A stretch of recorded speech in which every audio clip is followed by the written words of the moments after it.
everyone. Thank you so much for joining us. We're back in business. I'm back from Hawaii, hopefully looking a little browner. I'm here with Sherene and Harpo, of course, in the middle because he's going to kick with the star of the show, really. Yeah. No one really, everyone just loves dogs. So, really exciting news this week. Big things are popping. Mars is finally going direct. I've been kind of like looking forward to this for the last couple months. If you remember, like videos from like a few weeks ago when we were talking about Mars retrograde and stuff, we talked about like people possibly being a little tired, like feeling like there's so much to do, but the brakes are on. It's like they can't move forward. Like there was a lot of that energy, and I know a lot of my students, like class numbers had been low. People weren't really feeling like they could go work out, but everyone was great. Like people did still show up, but it was really hard. So anyways, so things are shifting this week finally, and Sherene's gonna tell us a little bit more about it and just what to expect, what to watch out for, and what it's also a good time for as well. Yes. Yeah. Well, yeah, since Mars rules our energy, our energy could feel all over the place right now. And I know for me, like, it's so funny, I've not been able to, like, get to my usual, like, workouts and yoga and all of that. Like, it's been so hard. Like, I keep trying, and there's, like, it feels like there's, like, this block in the way. So if you felt like that, that's part of the Mars really slowing down.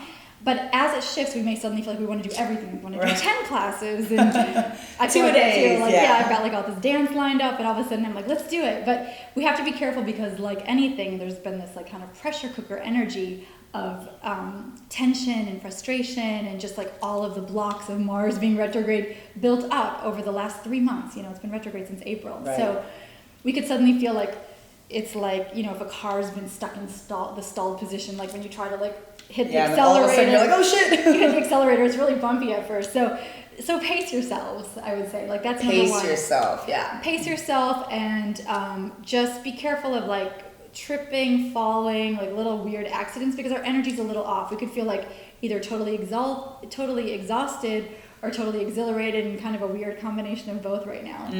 Got it, yeah. So what do you think we should... So that sounds like what we should expect, right? Like that's what's happening as we're going direct. It's like, oh, all of a sudden everything's moving forward. What are some of the things that we should watch out for? Like what's the caution part of this? The caution is being too impulsive, I think, because with Mars we're more in like a fight or flight mode.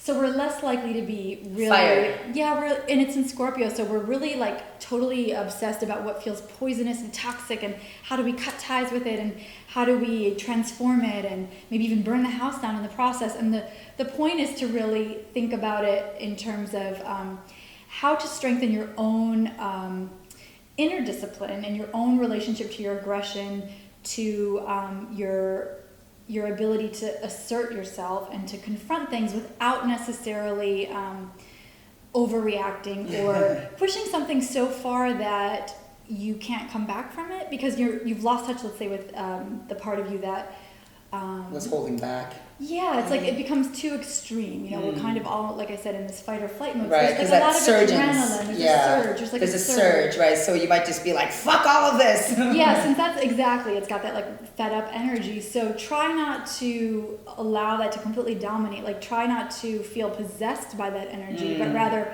direct it into something that's constructive, like working out or repairing something in your life that you had been fighting for. Or ask yourself what's worth fighting for. If you love something, is it worth fighting for?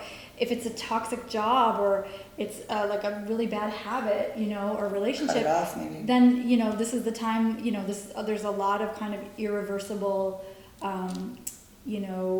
potential going on right now, where because of the fight energy, that people are more likely to break ties, I think, with a lot of things. But the best way to use it is obviously to cut the negative habits internally, because we're always projecting and blaming everyone outside. But what is it internally that we need to shift? That's really what Mars coming out of retrograde is asking, like, what do you really need to transform without hurting anyone else, or projecting or blaming, your own pain or your own anger, because it's Mars, it's our anger and frustration onto somebody else. How can you really channel the energy into something that is constructive, and you can still be passionate and fiery? That's Mars. You don't have to lose that, and we'll regain that. I think we'd all been kind of feeling a little like I want to do something, but I don't know what to do about it. Held back and restrained. So now that the restraint is off, don't go nuts. Like wow, in a way that you're gonna regret. I just like had a visual of me like just running wild naked. Well, you can do that. Yeah. So like be careful to like not burn all the houses down. You know, with the sparklers. The Yeah. Woo! So I do love that though. The message always comes back to doing the inner work, Yeah. right? So bringing it back to the self. Look at your own impulses. Right, look at your own impulses, and it's not necessarily just about like fuck that person and fuck this negative other thing, but like Right. maybe like what do you need to cut the cord on, even maybe your own self, or what It's do you need usually to take something action in us. on? Usually, like we're reliving something. Usually, when we fight with others, it's like we're reliving a fight that probably happened in our childhood, or something that we're fighting internally, like our own inner demons and monsters. And often we project that on everyone else, the boss and the friend and the family and the mother and the father, partner, whatever it is. We're always having these projections and fights. So the Mars retrograde, I think, was to really reveal to us like how we need to reclaim the Mars energy for ourselves and be our own soldier in a way. It's the soldiers, you know, instead of like fighting on the battlefield with others, it's like the inner battlefield. Yeah, awesome. Really coming to terms with your own triggers and taking ownership of that. Yeah, I feel like we can end on that note, right? Yeah, and just really taking ownership of your own triggers. Yes, that's like totally like being that warrior for yourself. Yeah, I love it. Perfect. Awesome. Spiritual warrior. Yeah, all right, spiritual warriors, keep doing the work. You know how it goes.